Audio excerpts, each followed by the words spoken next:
Stick around, partner. There's more straight shooters and sidewinders coming up on Encore's Westerns channel, where you can saddle up with the legends.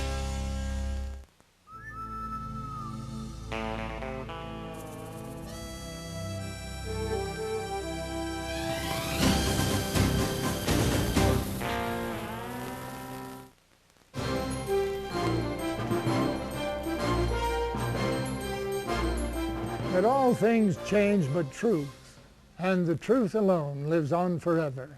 In my Creator, my country, my fellow man.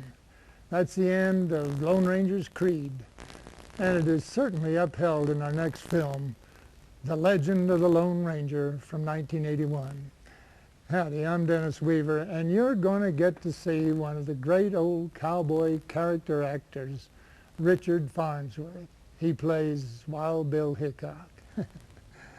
Oh, when I think of Dick Farnsworth, it brings back a wonderful memory to me, because he started out as a stuntman. It's one of the most remarkable stories in the history of Hollywood. When I first came out in 1952 under contract Universal International, Dick doubled me. He was my stunt double.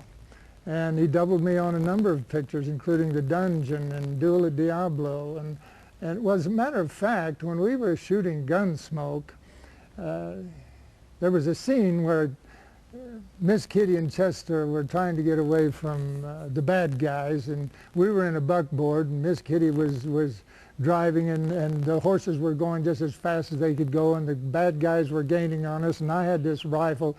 And I told Miss Kitty, says, you just get to Dodge and I'm going to hold off these bad guys. And my thing was I had to jump off of this buckboard that was going as fast as the horses could go, maybe 20 miles an hour. Well, they naturally asked me, they said, who are you going to get to double you? And I said, well, Farnsworth is the one that normally doubles me. Call Dick. They called Dick, and came time for the stunt. And of course, here come the horses, and they were going hell-bent for election. And at the proper moment, Dick jumped off of the buckboard, and the director said, cut. And I said, well, we can't use that. And the reason we couldn't use it is because Farnsworth couldn't hold his legs stiff. So we tried it again, and again, and again. We tried it about 5 times, and you know, he was trained that when he hits the ground, the stuntman bends his legs to cushion the blow. He could not hold his legs stiff. He hadn't been trained to do it. So I said to Dick, I said, look, you know what I'm going to have to do for you? I'm going to have to do this stunt for you. So I got on the buckboard, and we were coming down the hill just as fast as those horses could go.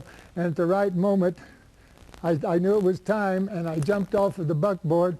My leg was as stiff as a board, and it just sailed out there like a beautiful thing, landed on the ground and scrambled to behind the rocks, and I held the bad guys off. And the next day, when the producer saw the shot in dailies, he came up to me and he said, Dennis, don't you ever do that again. He says there's a lot of people depending upon you having being able to work. And don't try to be a hero again and do your own stunt. Not that way.